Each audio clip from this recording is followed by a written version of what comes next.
and that didn't do anything. So what do I need to do? Okay, don't push FaceTime. Just look for your camera. I'll be there in a minute. Okay. Okay, just y'all talk until I get there. It'll be fine. Okay. I'll just go ahead and open up. This is Willie Jones, and this is the Working Woman Report brought to you on behalf of Women for Progress Radio Network. Thank you so much for tuning in to another edition of the Working Woman Report. This program is brought to you to highlight the work of women throughout the state of Mississippi, and we thank you so much for your long-term support of this organization. Before we get started, and I welcome my awesome guests, I want to give a few updates on some activities in the month of December for the Women for Progress organization. Of course, we want to remind everybody our annual Kwanzaa celebration will happen. We're just going to be doing it virtually.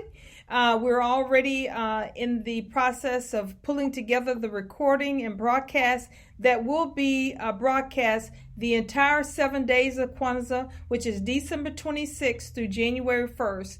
December 26th through January 1st, every evening at 6 p.m., we will be launching a broadcast, pre-recorded broadcast to you celebrating the awesome celebration of Kwanzaa. And again, this year, we're partnering with the 2 Mississippi museums and the awesome director of those museums, Miss Pamela Jr. So we have a lot of wonderful things planned for you again, and some great information and a great celebration. We thank also the mayor of the city of Jackson, Mayor Lumumba, who will be our griot again this year. And so we're excited to have him part of this broadcast celebration too. The principles of Kwanzaa are so important to the time that we're in right now. So we want you to schedule your smartphones right now for that particular date, December 26th through January 1st, every evening at 6 p.m. We want you to join us right here on the Women for Progress Facebook page, where we're going to be live.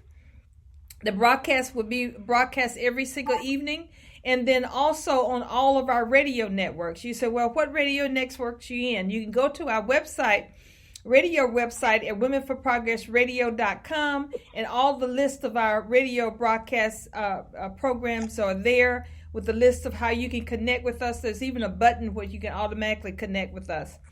Also, if you missed a particular evening, you can always go back and listen to that programming again. But we're on Apple Podcasts, iHeartRadio, Spreaker Radio Network, Spotify, everywhere you get your podcast, that's where we are. In addition to live here on our Facebook page and also womenforprogressradio.com. So make sure you put that schedule. Next week, December 16th. Right here at 12 to 1, the Working Woman Report has a great celebration of women-owned businesses, and we're celebrating the holiday by spotlighting products and services by women-owned businesses throughout the city of Jackson and the state of Mississippi. So you want to tune into that event. If you haven't done your Christmas shopping, put your wallets aside to December 16th. We want you to support these women-owned businesses.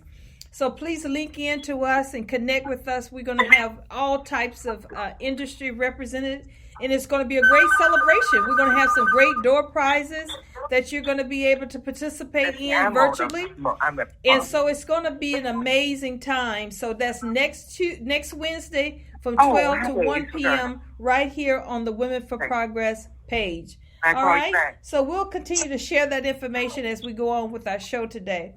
I want to introduce to you today, again, because she is not a first-timer anymore, to the Working Woman Report, is Miss Angelique Lee, who is the winner and our Councilwoman-elect for the Jackson City Council Ward 2. Welcome, Miss Lee, to the program.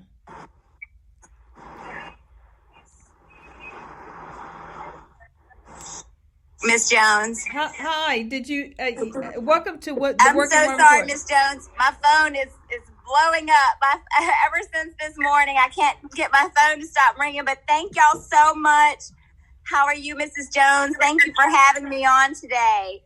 Thank you. And before you start, we Miss Representative Clark, who is a trailblazer in her own right, and such a supporter of the state of Mississippi and the empowerment of women here in the state of Mississippi. called and said, I want to personally congratulate Miss Lee on her win. So we have her with us today. Miss Clark, are you with us? I think so. Okay. Can you hear me? Yes, we hear you loud and clear, and we have Miss Lee on, and you have the floor. Thank you so very much. I'd like to say good afternoon to everybody. And what a pleasure it is to have the opportunity to say congratulations to Miss Lee. You have no idea how much this means to me and to women across this city and the young girls across the city. It just says to them that you can be whatever you want to do, but you just have to work for it. And we are looking forward to working with you and seeing what we can do to make this a better city for all of us. I thank you for what you've already done, and I thank you for what you will do. And I'd like to find out from you, as soon as we get off here, what are some of the things that you'd like to see us do as we start this next year. I know it's going to be good, and because I remember when we first started the city council and when we got one woman on there, and then when we had two, I know what a difference it made, because it just somehow, believe it or not, there are things that women think of that the boys just don't think of. So I'm so glad you're there, and congratulations again. Thank you, Representative Clark. You know, you are a trailblazer. You are one of my inspirations as I was walking through the halls of the Capitol lobbying. I mean, you just, it's just such an honor to hear from you today, because I've always been in awe of you. So thank you so much. Thank you. I know one of the things as we prepare ahead.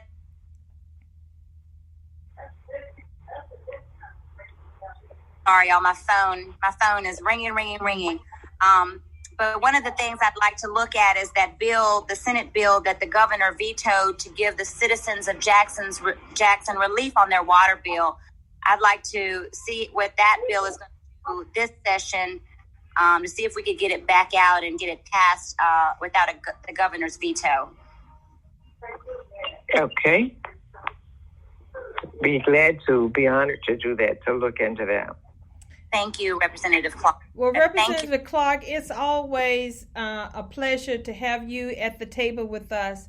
And what a joy all of us can celebrate this morning to have another set of heels at the table. Isn't that amazing? It is wonderful. It is just great. It's like more than we could ask for. That's correct. Thank you, Representative Clark. Well, thank you so much, Ms. Clark. We appreciate you taking out the time this morning, and we hope you are staying safe and you are well, and we look forward to working with you with the next upcoming legislative session. Thank you, and I will try my best to do safe, and I will just, for those who are listening out there, I want to ask them to try to stay safe, and regardless, please wear your mask and do the distance, because we know that it does work. Masks work. So, but they don't work if they're in the car or in the house. So we have to put them on to make them work. And thank you all so much for helping us, because working together, we can help each other. It's just all it needs is we just need to work together to get this done. And I think we can do it.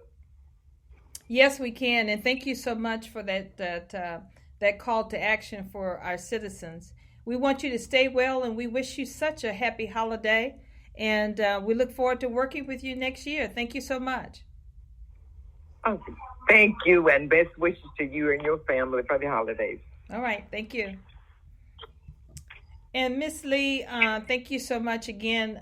We'll begin our conversation, and I just want to let people know that Miss Representative Clark is a member of Women for Progress, the organization. She's been a long-term member. This organization has been an integral part of her campaign and her legislative efforts, and we are a champion for her and a cheerleader for her, and we're so grateful for what she stands for. And we are excited. Before we start our conversation this morning, I got to throw you a few flowers and let a few balloons float up this morning. I want people to understand also that we cannot take this win lightly. Selfishly, we have to say that we are excited even as women, and know that when we have women at the table, the type of things, progressive leadership that can happen, and the particular issues that can come to the table, and how women think about issues and how they work together with others, because that's going to be so important with working with this particular council and the mayor. That's going to be important too, and women do well with that type of leadership. But we're so excited because what you have been, your name, Miss Lee, has now been moved over to the Trailblazer column. And because not only did you run, because we love it when women run, but we love it when women win. And not only that they win, but we love to see women fight for it. And you have definitely fought for it. Not only did you win your first election and you were the leader in that case, you had to come back and fight again in the runoff, and you didn't have any grass to grow up on you under your feet. You kept going, and you were determined to win because you felt that you were the candidate to make a difference to the city of Jackson. So we have to take this moment to applaud you, to say that we are excited about it. We're excited about what it means for other women who are thinking of running. And we're excited about 2021 because all of those seats are up for grabs in 2021. So women, are you listening? You know, there's opportunities everywhere. So we're excited about what's happening around women's leadership in public service. And we just want to take our hats off of you this moment and say thank you for your work. Thank you for your commitment. Because we know when women run, it is a huge effort. We have children that we care for. We have jobs that we have to care for. And many opportunities we have to give up in order to really to throw our hat in the ring with public service. So pat on the back, pat on the back, pat on the back, and all of those things for you. And we give you all the acknowledgement this morning for all the hard work that you have put in. So thank you, thank you, thank you. Thank you, Mrs. Jones. You know, it definitely was a team effort. I have a wonderful team that were totally dedicated to making sure that we crossed that finish line successfully. And of course, the citizens of Ward 2, they came out in droves for us. We increased our voter, base by 400 votes. So we put in the work. We decided to run our campaign a little bit differently. We came in feeling like, of course we want to make a difference. So we came in as if we were already the councilwoman and just started putting in the work. We started reaching out to the schools and reaching out to the neighborhood association presidents and starting to see what can we start doing now to get some of the issues that they had done, and started working on them from that angle, and just started making impactful moves within the community so that when the voters had time to go to the polls, they felt confident that we were the one that was going to get those things done. And, we knocked on so many doors, Mrs. Jones, and we asked them for their vote. And we asked them what the issues were that were concerning to them. And we are going to fix those. And when we go to the table to address those issues, I'm going to bring those same community members back to the table and make sure that it's done the way that they want to get it done. So we're just excited. I mean, we showed the voters of Ward 2 that we were going to run this with integrity, and we did. And I hope that they will know that this is how I will lead in my city council position, with integrity and full of dedication to the people. Well, let's talk a little bit about Ward 2. It is a very diverse ward. You have a very affluent communities, and then you have some communities that are still going through some challenges right now. What are some of the things that the voters were saying were their priorities for Ward 2? Well, there were some issues that intersect between all of the neighborhoods, such as crime, economic development, things like that, and trash. But then there are some issues that are unique specifically to certain neighborhoods. So like in Woodhaven and Woodley, we have some ditches that are filled with debris that are causing their backyards to erode. in Presidential Hills, we have issues with flooding. We need to get a pipe put in to start draining some of that water. And in Valley North, they have raw sewage that's running in front of people's houses. I mean, it has a foul odor. So if I had not gone out and met with the community and knocked on those doors and talked with those individuals, I would not know the unique challenges that each neighborhood has. But because we did that, I feel that we're ready and confident to address those issues specific to certain areas. And I attribute that to just taking the time out to really get to know the voters and knocking on the doors. Well, just like Ward 2 and many other wards in our city, we're having a lot of these particular challenges with our city. And some of them are just not unique to Jackson. Many urban cities are having similar challenges that we are. How can you work with the council of making sure that we put together a budget in place that we can address some of these issues? And what are some of the other innovative ways that we can make sure that the budget, the dollars exist for us to get these things accomplished? Well, I'm just so thankful to be in the position, first of all, Mrs. Jones, because I have a lot of connections and resources that I'd like to bring to the city of Jackson. One, I have a good relationship with an asphalt company that several departments of transportations are currently using in other states that I'd like to introduce to the city of Jackson.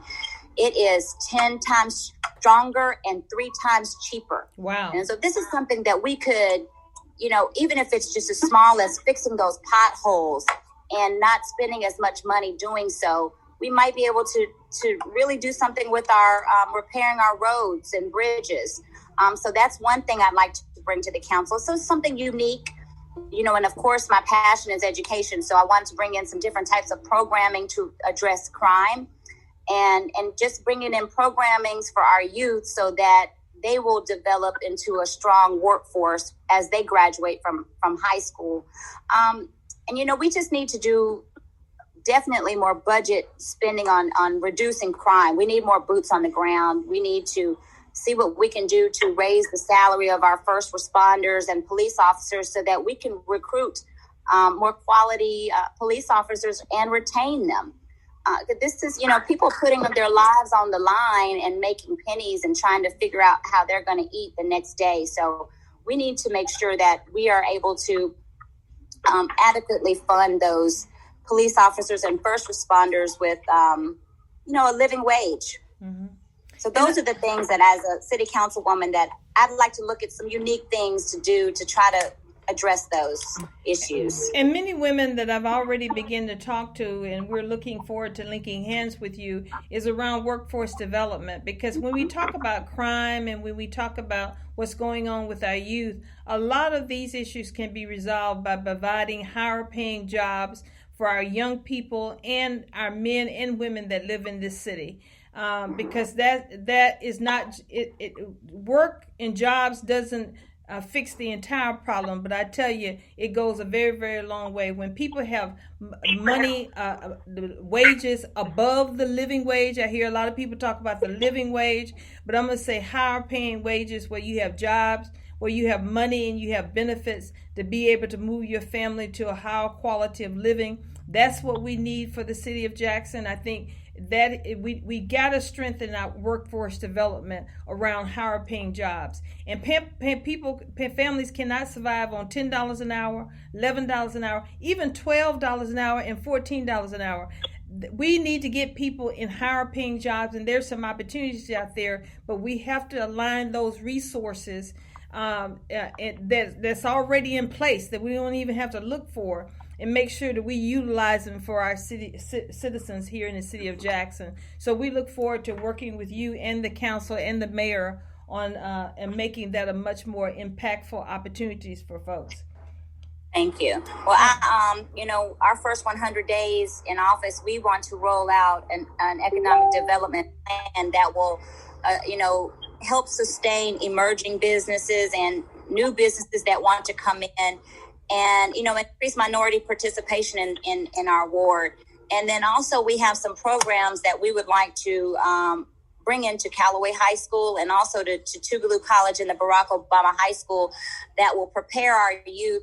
You know, some are on the path towards higher ed, and we will address those with some higher level global workforce development training.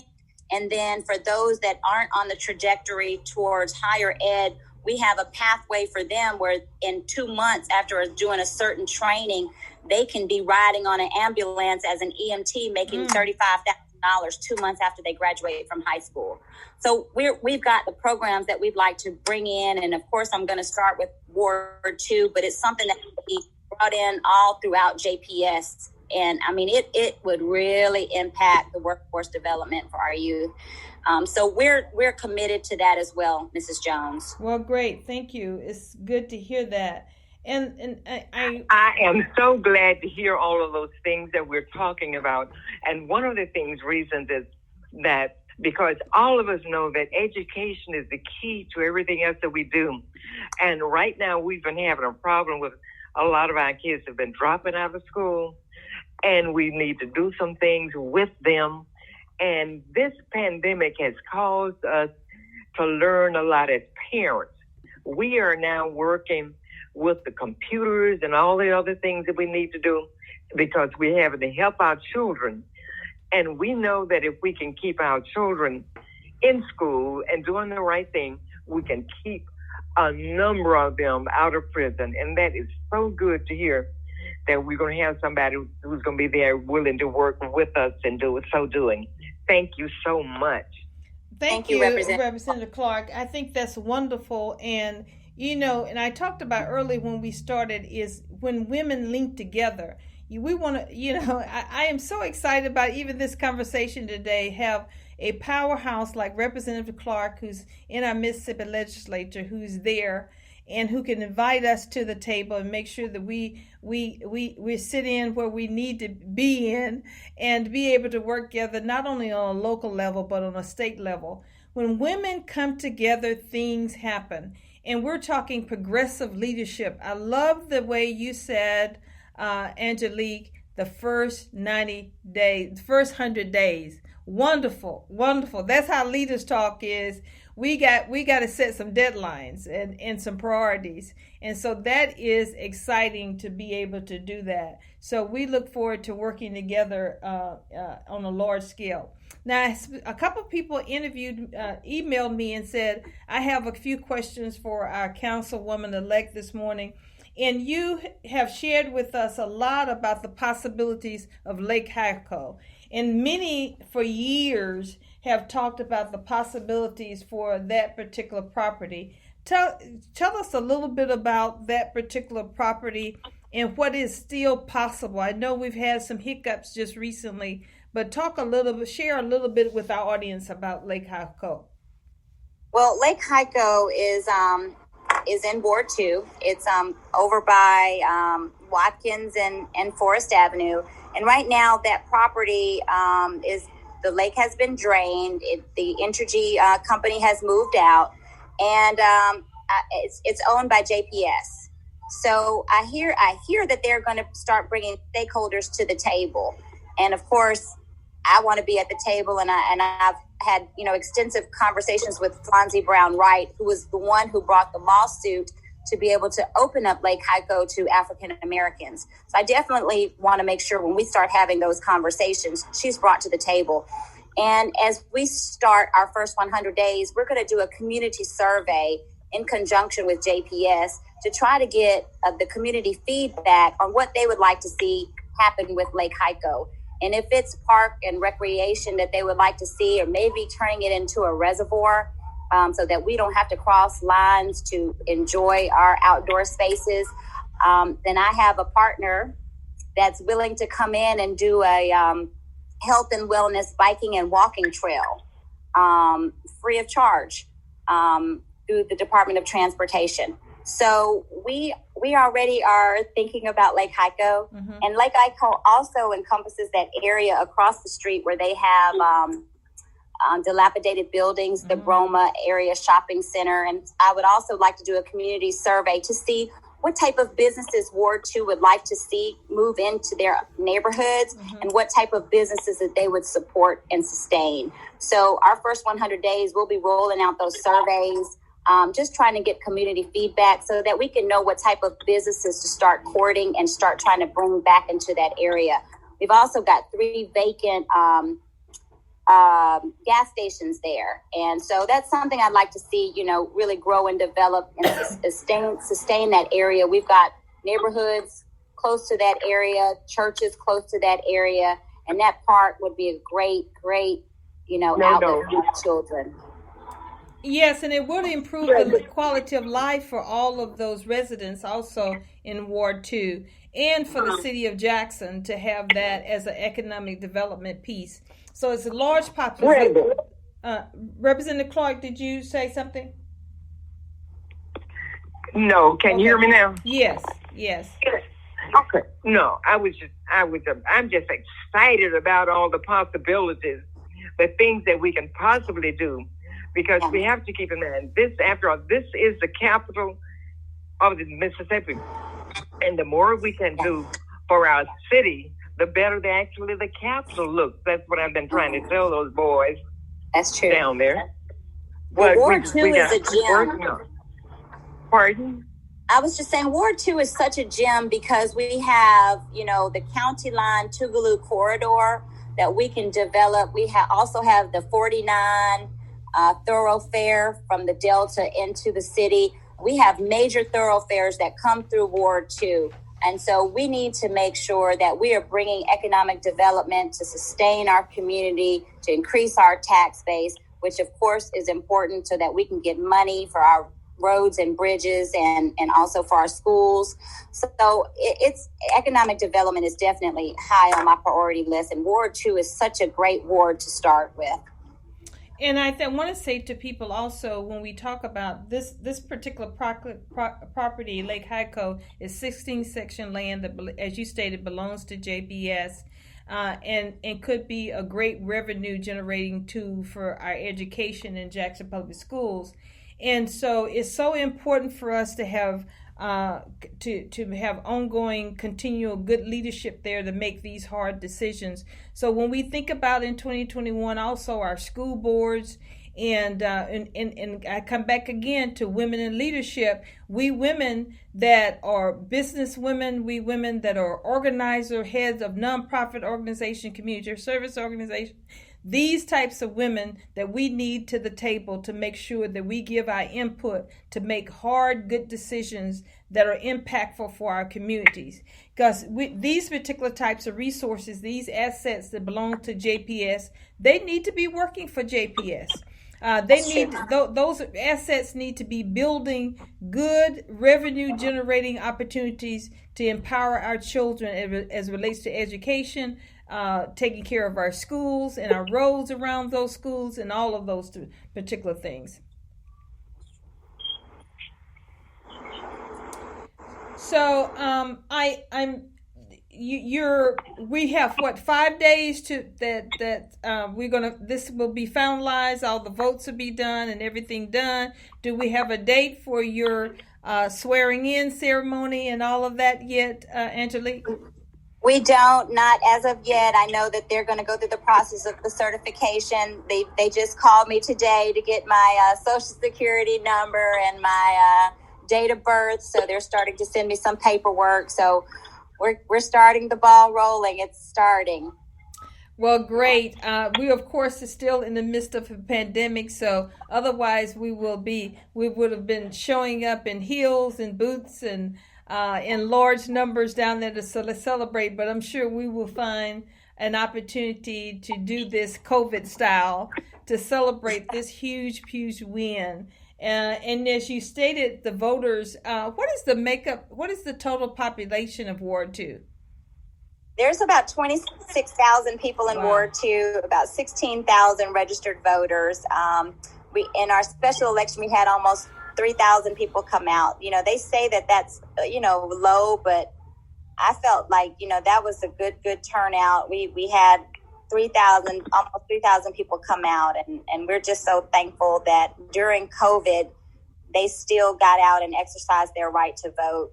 So I think that says a lot about our ward.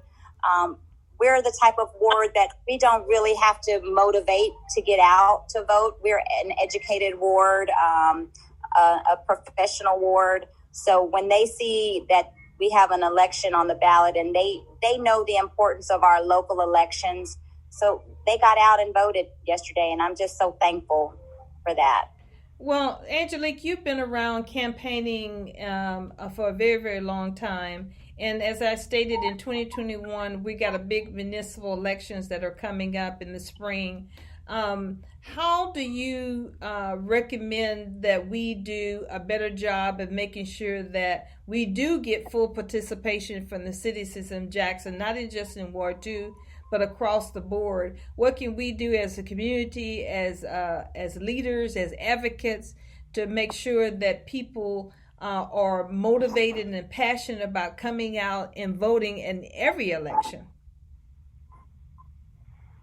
Right. Well, we wanted to make Election Day fun. We called it a party at the polls. And at every one of our polling stations, we had radio remotes. We were giving out food. And you know what, Willie, in hindsight, I said, gosh, what I did not do was have voter registration. And so these are the things that we need to start now. We cannot wait. We need to start making sure we are consistently doing voter registration. We have 18-year-olds turning 18 every day. We need to be targeting these high schools.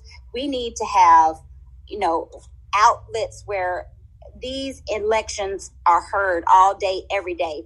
Yesterday, we owned the radio waves. You couldn't turn on a radio station without hearing our name or hearing that there was an election going on. And those are the things that we need to do to motivate our community to get out and vote before every election. When I was working on the campaign trails, a lot of the feedback I would get is, my vote doesn't matter. But especially with our young people, they need to know every vote matters. It could be that one vote that brings you over the top. So every vote matters, and we just need to stress the importance of voting. We need to have it where it's not looked upon as a chore. We always talk about, the lives that have been shed and the battles that have been fought for this opportunity. Well, now we're here, and now we need to make voting, fun and instill in these youth that this is our fundamental right and that we need to exercise it as often as we can. What have you learned during this campaign process that you can share with other women who are considering throwing their hat in the ring for other potential races? It's definitely not an easy road. If I started off with soft skin, I'm sitting before you today with thicker skin. I don't think there was a day or two that went by without me shedding a tear. But we just continue to fight when sometimes when you enter into this arena, it can get dirty. And so just be prepared for that. And so just know who you are, stand on your own 2 feet, believe in yourself, and run the race that represents you. And so that's what we did. And, women, we have to start stepping up. I mean, I started getting texts last night from other women who are thinking about running for office. And just as my friends told me that it was my time, it's your time. It is your time. If you feel that you are ready to step up, do it. Do it, do it, do it. The women rallied behind me, and we will rally behind you. Don't be afraid. And as the campaigning gets dirty, just thicken that skin up and keep on fighting. So those are the things that I learned. I mean, I learned a lot about myself. I learned that this is truly what I want to do.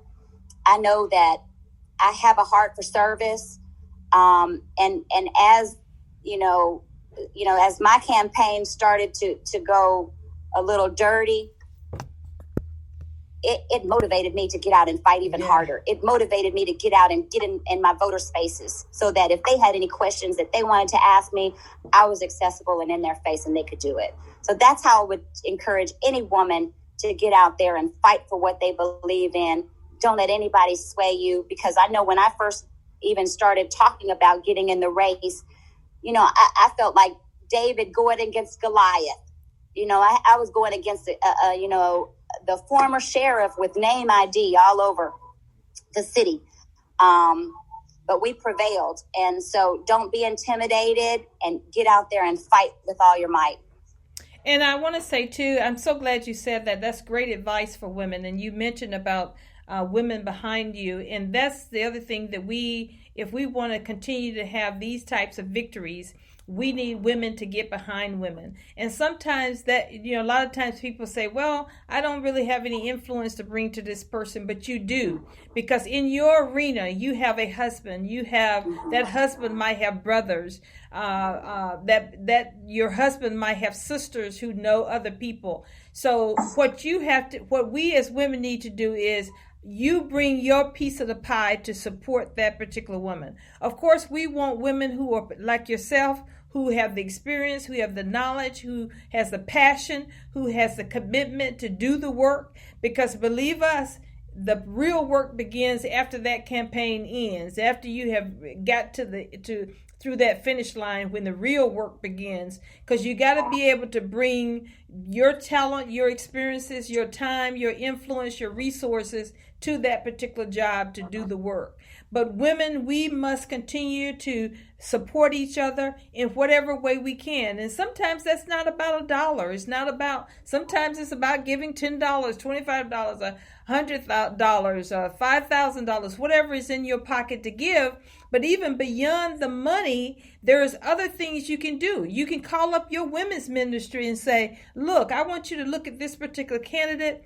She qualified. Here's a copy of her resume. This is what she's done in the past.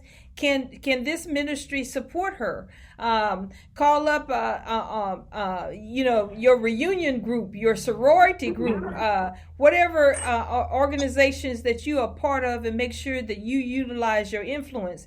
Because what this does for us as women is not only we have women who cross the finish line and are in public service, but they're there also to be able to, at the decision-making table, to help support us as women business owners, support our families, support our communities, support economic development, and all of those things impact what we do.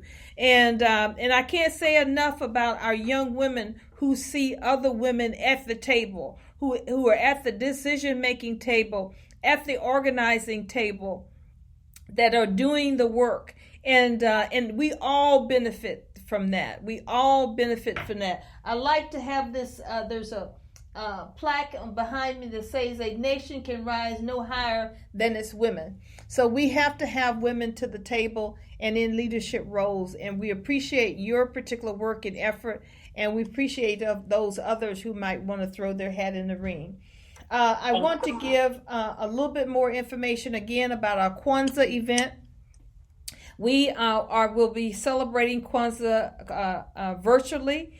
We're so excited to have a list of honorees that we're going to be sharing information on and their work on during this Kwanzaa celebration. We've also selected 7 candlelight honorees that also will be celebrating during the 7 days of Kwanzaa. So please mark your calendars right now, put it in your smartphones, share it with your friends and relatives to sit down with us each evening through the 7 days of Kwanzaa at 6 p.m. December 26th through January 1st. Every evening at 6 p.m. We want you to bring your children and your family, everybody, your friends together. Not on a big scale. We're talking about your immediate family that's in your household, already in your household. Come and celebrate with us. But those who cannot be with you, we want you to share the information with them and let them share Kwanzaa and the celebration of Kwanzaa in their homes also. And you'll be able to interact with us also through our social media and our Facebook page. So we want you to engage you there also. This will be a wonderful celebration of family and community that we want you to join us on. And please share it with your folks, your co-workers at work, and tell who may have not even experienced Kwanzaa. Please let them tap in to do that. Also, we're going to be sharing some things that you can begin to do with your family even before Kwanzaa week, and that you can share with your children. They can learn the 7 principles of Kwanzaa and empower themselves during this particular holiday season. So we thank you so much and continue to tune in for that. Next Wednesday, December 16th, at the same time on this same station from 12 to 1, we're going to be having a Christmas party for women-owned businesses. We're going to be celebrating women-owned businesses in the city of Jackson, in the state of Mississippi. We're going to be Skyping those women in, and they're going to tell you about all of what they're doing around their work and sharing their information with you. And we're going to be having tons of door prizes that you'll be able to take part in, also virtually. So some wonderful gifts that we have ready and ready to be able to give out to all of our audience. So it's going to be a fun time. We're also bringing in 2 women experts to talk about the status of women, about the resources that women can really take advantage right now to expand their current capacities in their businesses or to be able to start their businesses. So we tap in for that information, because that's going to be a very informed effort and provide some good information. So it's going to be a wonderful hour of celebration. We'll be right here at DSC Workforce Development Center. We'll be broadcasting live from here, and like I said, Skyping those women in to be able to have those conversations with us. So it's going to be a wonderful time. So please set your schedules to have lunch with us on December 16th from 12 to 1 p.m. We're probably going to go a little bit over, maybe about 1:15. So 12 to 1:15, schedule your time, get your brown bag lunch, and join us for this celebration during that particular time period. And look, that's the week before Christmas, so we usually a little bit flexible in that time period. So let your boss know that you're going to be taking a little longer break that particular lunch period. But it's going to be a great celebration, and we want you to join us at the Working Woman Report for that. So some great things coming up. Stay tuned for Women for Progress Radio, Women for Progress, the organization, at womenforprogress.net. A lot of activities going on in December, and also we're getting ready to launch for 2021. If you want to stay abreast of the work that we're doing, or you want to link hands with us, email us at mail, M-A-I-L, at womenforprogress.net, mail at womenforprogress.net, or call us at 601-259-6770, and you can text us at 601-259-6770. If you are a woman looking for a vehicle for community service, check us out. Go to our page. There's a link there on how you can join our work, how you can link your work with our work. And Miss Dorothy Stewart Samuel started this organization over 43 years ago for women to be able to bring their talents, their time, and their resources together to be able to empower ourselves and our communities and our families. And it has withstood time for over 43 years. Women for Progress Radio Network has been in play now over 10 years, a radio network here in the state of Mississippi, founded by African American women, created by African American women, produced by African American women, and hosted by African American women. So we're so excited that we have received your support, continued support for over 10 years. We continue to expand with a whole list of podcasts and radio programming. Go to womenforprogressradio.com, womenforprogressradio.com for a list of all those podcasts. And let me tell you something that's coming up just shortly in a couple of weeks. The Women for Progress End of Year Roundtable. Wow, we're going to have some incredible women around that table. We'll be talking about the issues of 2020. We'll be talking about the status of women in the state of Mississippi.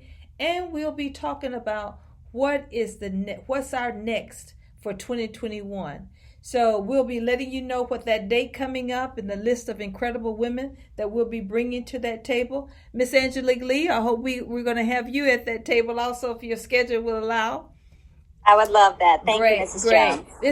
This has been an annual event for so many years now that we do. and we'll continue to do that. And we're really looking forward to this year because, as you stated, Miss Angelique Lee, this is our time. This is our time. So these conversations are intentional. They're just not tea and coffee and tea and biscuits. We talk serious talk, and we talk solutions. We talk opportunity. We talk holistically. We talk about the health of women. There's just going to be a wonderful conversation, and we look forward to that. So stay tuned with us, and we'll continue to post those dates out on our Facebook page and share it to you through our email database. So I think we're getting to the top of our hour. This has been a wonderful conversation. I don't know if our representative Clark, are you still with us? I think she has left us. So, but thank you so much, Angelique, for joining our show today. We appreciate you giving us your time. We know that you have a whole schedule of folks that want to talk to you and put their hands on you and tell you how great you are. So, but we want to say to you, though, one woman to another woman, is that we want you to get rest. We want you to now exhale, as they say, and, yes.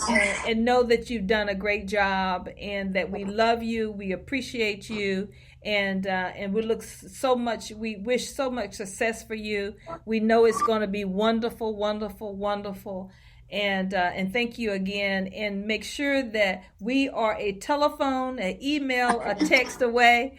And the great thing I say about women who we want to support is that, when you call on us, we will answer. We will be responsive to you. We're going to keep our eyes on you too, so that you don't have to just call us. If we see your ponytail hanging a little crooked, we might talk you and tell you to tighten it up a little bit or whatever it is. So thank you so much, and we look forward to working with you, okay? And have a wonderful holiday. Jones. Okay. Thank you. You as well, and to all the women of Women for Progress and men in Women for Progress. Okay, great. Thank you, and have a wonderful day.